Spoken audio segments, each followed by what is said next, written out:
Les journalistes, on le voit surtout au Québec, les journalistes pratiquent le terrorisme intellectuel depuis le début de la pandémie. Et on a parlé de terrorisme d'État. C'est ce que pratique Horacio Arruda, avec la complicité des journalistes qui pratiquent le terrorisme intellectuel. Et là, qu'est-ce que c'est le terrorisme intellectuel? Alors, on va juste regarder Wikipédia. Donc, terrorisme intellectuel.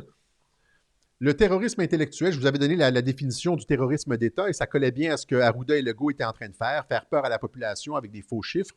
Hein? Donc, le terrorisme intellectuel est la pratique qui, au moyen d'arguments et de procédés intellectuels, publications, interventions, médias, etc., vise à intimider pour empêcher la formation d'idées gênantes, ce que les idées visées soient fausses, vraies ou discutables, ou limiter leur diffusion. C'est ce que les médias sont en train de faire. Ils sont en train de pratiquer. C'est la définition par excellence du terrorisme intellectuel. Regardez comment ils parlent de nous, comment ils disent, ils torpillent, ils insultent et appellent, jettent l'anathème sur tous ceux qui posent des questions. Hein? Quel que soit le genre de questionnement. Donc, la pratique qui, au moyen d'arguments de procédés intellectuels, vise à limiter pour empêcher la formulation d'idées gênantes ou limiter leur diffusion. C'est exactement ce qu'ils sont en train de faire. Outils et méthodes. Cette censure idéologique ou la police de la parole, parce que c'est ça que sont devenus les journalistes maintenant, ils sont devenus les chiens de garde du système, la police de la parole. Donc, cette censure idéologique ou police de la parole vise à empêcher de parler tout ce qui n'entre pas dans les grilles de la doctrine régnante et qui sera dénoncé comme étant politiquement incorrect, conspirationniste, relevant de la correction politique dans les deux sens du mot. Correction, ce qui est correct et qui mérite d'être corrigé. Les premiers termes employés dans les procès médiatiques sont les premiers termes employés dans les procès médiatiques, parce que c'est ça, ce sont des procès médiatiques, sont dérapage, propos nauséabonds. On l'entend souvent en France, les propos nauséabonds. Réac, conspirationniste, voilà. Viennent ensuite imposture, perversion de la pensée et enfin fascisme et nazi avec le point Goodwin. Okay? On n'est pas encore rendu là, mais ils s'en viennent.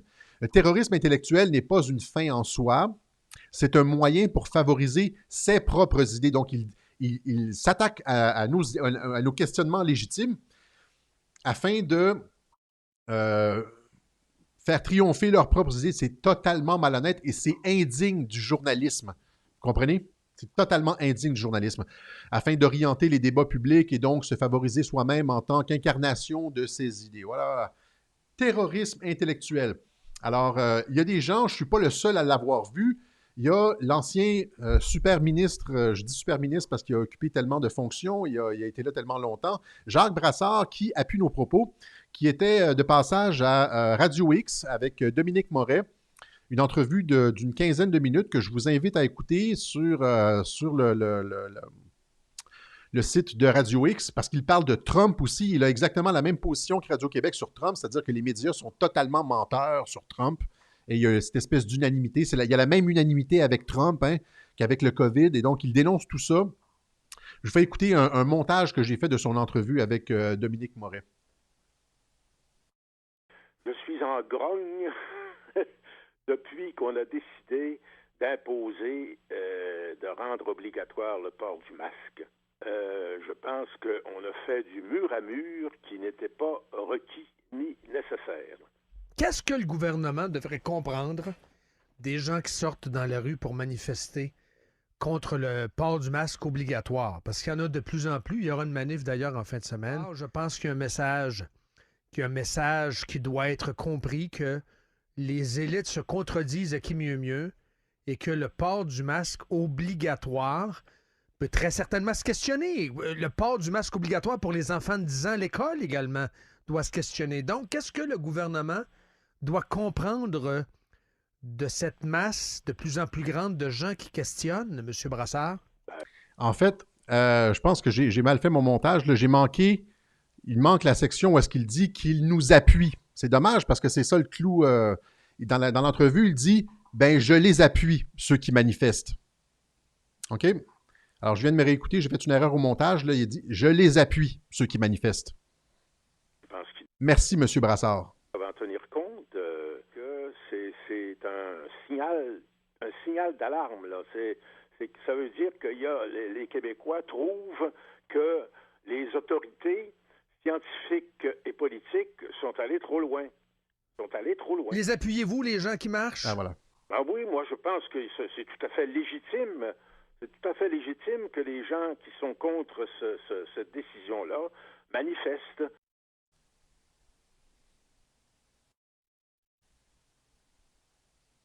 On est Voilà. Alors, à tous ces journalistes-là qui nous cassent les couilles avec les manifestations, qui nous disent que c'est illégitime, ben, on a des personnes qui nous appuient comme Jacques Brassard.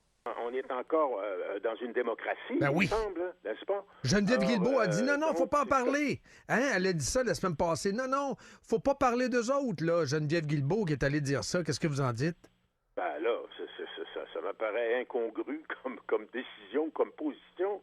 Il me semble qu'on est encore dans un État démocratique et des décisions comme celle-là, je ne vois pas pourquoi on empêcherait, on interdirait Oui. les manifestations et on interdirait des propos qui vont à l'encontre de la décision. Vous comprenez là que ce que Geneviève Guilbeault proposait, c'était de suspendre la démocratie, c'est-à-dire empêcher aux gens la possibilité de s'exprimer. Là. Ça, c'était dictatorial comme mesure. Hein? Elle essaie de museler l'opposition. En plus du masque, on essaie de museler l'opposition. Qui alimente ce climat de peur, parce que ça en est un? Est-ce que ça vient d'en haut, François Legault et Arruda? Est-ce que ça vient des médias? Ça vient évidemment des autorités politiques, c'est clair, mais ça vient aussi de bien des scientifiques. Ça vient aussi des médias. C'est clair que les médias, là, moi, ça me tombe sur les nerfs, là, les messages à répétition concernant le port du masque, puis des messages insistant sur le fait qu'il faut penser aux autres et tout.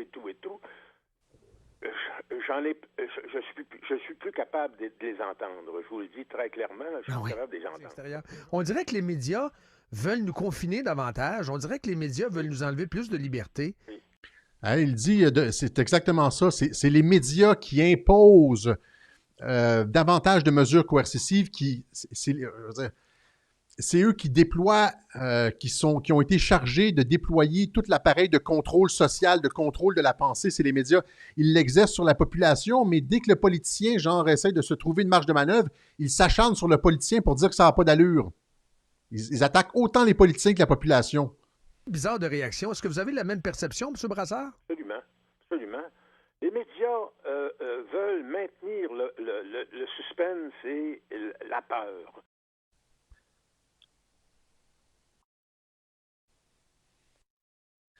Les médias veulent maintenir le suspense et la peur. Les médias veulent maintenir le suspense et la peur.